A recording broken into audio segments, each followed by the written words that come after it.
135 and 140 pound divisions are the deepest in boxing, and I want to look at a matchup of possibly two of the best fighters in those divisions, Shakur Stevenson and Subriel Matias, who has recently come into public with his unbelievable fighting style of coming forward and his 100% knockout ratio, knocking out everybody he's fought. He's the only fighter of the four horsemen, now with him the five horsemen I call them, which is Tank, Haney, Teofimo, Shakur, and Subriel. It does have a loss, but he avenged that loss with a knockout, so he is also the only one of those five horsemen with a 100% knockout ratio. So I want to see what would happen if Shakur, known for his defense and his sharp, slick boxing and his patience, would go against Subriel, who is known to just come forward and make every fight very, very entertaining. And Shakur is sometimes known to be a slightly lackadaisical boxer, but against Subriel,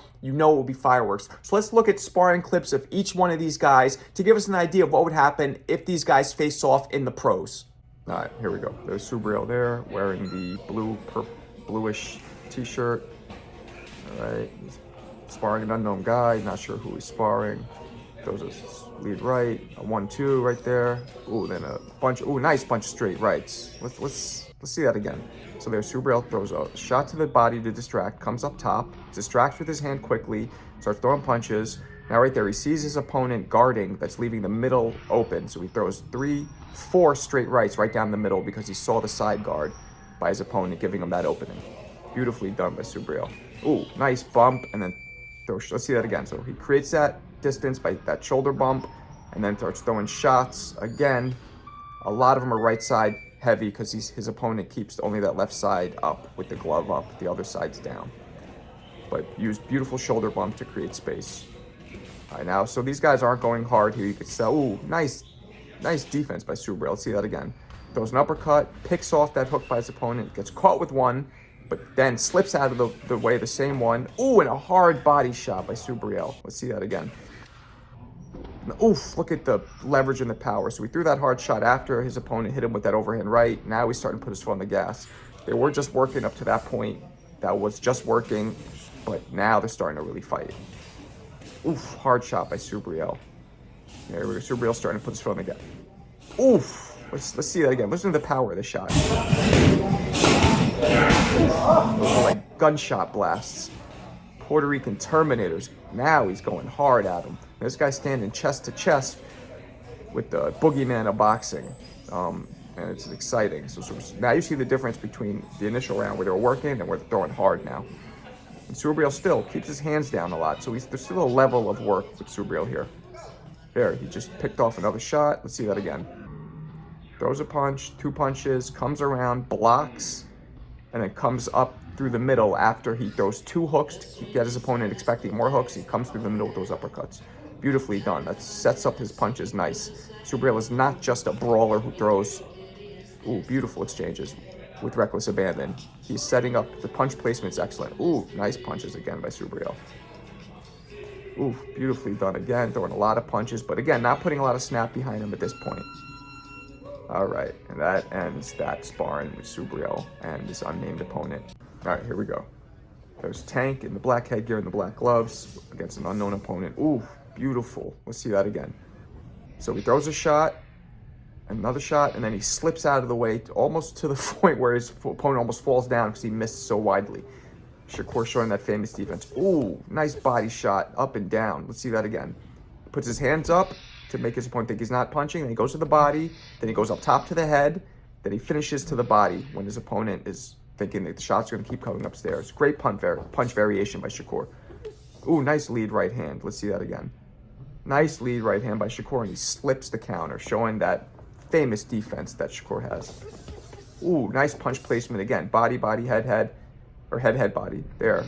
Couple up top, and then down to the body. Then he throws that jab out as a blinder, rangefinder, and hits him with that straight right. Or straight left, excuse me. Beautiful. There's more punch variation. Let's see that again. Shakur, again, does a bump to create distance and throws shots and then ends with that blinder. Now, a lot of those were picked off, but beautiful way to create distance. Ooh, nice body shot up top by Shakur. Now this cuts into another angle. Let's see that again. Ooh, there Shakur shows that beautiful step back speed that he has. He's so known for his foot speed with defense. There's a 1-2 by his opponent, which misses. Shakur ducks out of. Now, these clips, ooh, beautiful shot to the body, but Shakur picks it. Ooh, nice counter by Shakur. Ooh, and then punch variation. Let's see that again. His opponent throws a shot, and Shakur comes over the top right there with a counter. And then Shakur pivots and throws 2 straight lefts. Beautifully done. And then another uppercut, and let's watch this now. Shakur comes up with the uppercut, lifting his opponent's head up, and then shoots that straight left. When the opponent's head's lifted up, the straight punch is primed for the picking. Nice straight left now. Shakur does a lot of lead straight lefts. Shakur's coming forward. He's trying to put out, now he's putting up that earmuffs, getting his opponent to engage. There he is, waiting for his opponent to engage. His opponent isn't taking the bait, though, is not engaging. There he engages a little bit. Let's see that again. He jabs, and then he slips. Look, I mean, he could just move inches with the waist. Shakur can use his feet or his waist movement for defense. Ooh, nice. Watch this. Watch this defense. He throws a straight left, knocks his opponent back, and then slips the counter beautifully, and then steps back beautifully, showing the waist movement and his incredible foot defensive movement. There, he's throwing those left straight leads, and that ends that sparring. Both these sparring clips were choppy, put together, pieced together, because that's really all that was available online for Subriel and for Shakur. So we had to work with what we had. So off the jump, we saw that Subriel was working a lot of this sparring session. A lot of times people say sparring doesn't mean anything because people go light. Well, this was a case of both things being true. Sparring sometimes doesn't mean anything, but sometimes dudes go all out and you get to see a whole different side and of their repertoire in the ring. Subriel had moments in this sparring session where he wasn't really going all out, but he had also moments where he was throwing some thunder. And we saw right off the jump that Subriel is not just a flat-footed, come-forward fighter who throws punches with reckless abandon and without any thought or boxing IQ behind it. Subriel was able to set up a lot of his punches. Subriel was able to see holes in his opponent's offense and throw counters accordingly. Now, we also saw the unbelievable power Subriel had when he sat down on his punches. I mean, those punches sound like cannon blasts when he was really leaning into them. The one thing we didn't get answers to really, though, is Subriel's defense. Now, he's been criticized for getting hit too much and coming forward and having no defense. And in this sparring, he really didn't show us anything different. Now, again, I always tell people that sometimes is because the fighter just doesn't have defense. It's not where they excel, not the category which they thrive in. Or sometimes when guys are in there and they feel a couple shots from somebody, they know they don't have anything to worry about and they don't mind taking a few shots because they're going to land it's going to lead to them landing one of their own, which will be stronger, harder, and get the job done more quickly. So in this sparring session, I couldn't tell if Subriel really didn't have a developed defense or if he was really just not worried about the shots that were being thrown at him. But overall, Subriel showed a sharp offense with tons of power. Shakur, on the other hand, showed us what we know of him. He showed us that sharp, slick, quick twitch reflex muscle defense. Shakur showed that he is super fast with his feet and with his waist movement. Also showed that he could be a pressure fighter.